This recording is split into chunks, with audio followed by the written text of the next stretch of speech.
তাহলে টয়লেট ডের পোস্ট করে বুবলিকে খোঁচা মারলো অপু বিশ্বাস। সেই সঙ্গে থাকছে দীপ্তি চৌধুরী কি আসলেই মুক্তিযোদ্ধা পরিবারের সন্তান, হচ্ছে বিতর্ক কিন্তু শেষমেশ কি সামনে এলো। অ্যান্ড ফাইনালি থাকছে ডক্টর সাবরিনা তাহলে অভিনয়ে শুরু করলো। আরে একটু দাঁড়ান, এই উইন্টারে best quality drop shoulder sweatshirt পেয়ে যাবেন চালাকের ফেসবুক পেজে। অ্যান্ড প্রোডাক্ট কতটা প্রিমিয়াম সেটা আপনি ক্যাশ অন ডেলিভারির মাধ্যমে প্রোডাক্ট হাতে নিলেই বুঝবেন। প্রথমে আসি অপু বিশ্বাসের কাছে। এটা সবাই মোটামুটি স্বীকার করতে বাধ্য যে অপু বিশ্বাস এবং বুবলির মধ্যে একটা কাদা ছোড়াছুড়ির বিষয় থাকে। বিভিন্ন সময় একজন আরেকজনকে নিয়ে ইঙ্গিতপূর্ণ কথাও বলেছে। তবে সম্প্রতি যে ঘটনাটা ঘটেছে সেটা নিয়ে আবার একটু বিতর্ক হয়েছে। মানে অপু বিশ্বাসের একটা পোস্ট খুব ভাইরাল হচ্ছে, যেখানে লেখা late post happy toilet day 20 নভেম্বর। যদিও এটা অপু বিশ্বাসের ভেরিফাইড ফেসবুক পেজ থেকে দেওয়া হয়নি, তবে অনেকে অপুর এই পোস্টটা দেখে ভাবছে ডেফিনেটলি অপু বিশ্বাস এটা বুবলিকে ইঙ্গিত করেই বলেছে। এমনটা ভাবার পিছে রিজন আছে। নাম্বার 1, টয়লেট ডে অ্যাকচুয়ালি ছিল 19 নভেম্বর আর 20 নভেম্বর বেসিক্যালি বুবলির ছিল বার্থডে, এবং এই কারণে সবাই আসলে দুয়ে দুয়ে 4 মিলাচ্ছে।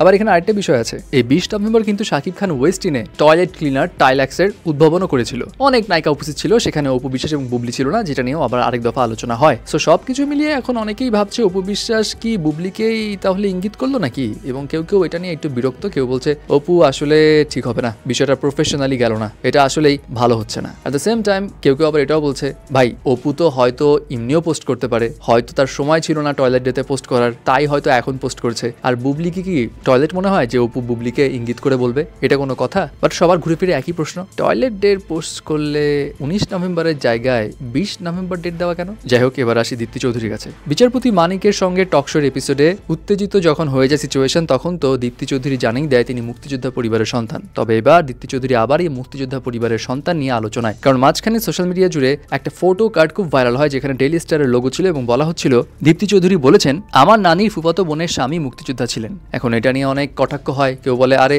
আসলে মুক্তিযোদ্ধা পরিবারের সন্তান না, সব বয়ান। বাট পরবর্তীতে ডেইলি স্টারের তরফ থেকে জানানো হয় এই ফটো কার্ডের কোনো সত্যতা নেই, এটা ডেইলি স্টার ছাপায়নি। এবং এরপর ফ্যাক্টস চেক করে আজকের পত্রিকা, এবং তারাও জানায় যে দীপ্তি চৌধুরী আসলে মুক্তিযোদ্ধা পরিবারের সন্তান। এবং খোঁজ খবর নিয়ে জানা যায় দীপ্তির বাবা শিবলি চৌধুরী এবং দীপ্তির দাদার নাম নুরুল ইসলাম চৌধুরী, এবং নুরুল ইসলাম চৌধুরী কিশোরগঞ্জের অষ্টগ্রামের আদমপুর ইউনিয়ন পরিষদের চেয়ারম্যান ছিলেন এবং মুক্তিযুদ্ধ চলাকালীন সময়ে তিনি মুক্তিযুদ্ধের অন্যতম সংগঠক ছিলেন। এছাড়া দীপ্তির বাবার চাচা অর্থাৎ তার দাদার 2 ভাইও মুক্তিযোদ্ধার সার্টিফিকেট প্রাপ্ত। যাই হোক, তবে অনলাইনে দীপ্তিকে নিয়ে এত কাদা ছড়িয়ে নিয়ে দীপ্তি চৌধুরী অবশ্য ভোকাল ছিলেন এবং তিনি ফেসবুক পোস্টে এর মাঝে অবশ্য এটাও লিখেছিলেন যে রাজনৈতিক এই জেদের বসে তাকে নিয়ে যে এত কটাক্ষ করা হচ্ছে, এতে করে কি যারা কটাক্ষ করছে তারা কি হাঁপায় না, ক্লান্ত হয় না? ফাইনালি আসি ডক্টর সাবরিনার কাছে। ডক্টর সাবরিনা পেশায় ডক্টর হলেও তিনি মাঝে মধ্যে সোশ্যাল মিডিয়াতে আকর্ষণীয় ছবি ভিডিও পোস্ট করার জন্য বেশ আলোচনায় থাকেন। যাই হোক, এই ডক্টর সাবরিনা এবার ঢুকেছেন অভিনয়ে। মিডিয়া রিপোর্টস থেকে জানা যায় ডক্টর সাবরিনা ফজলুর রহমান বাবুর সঙ্গে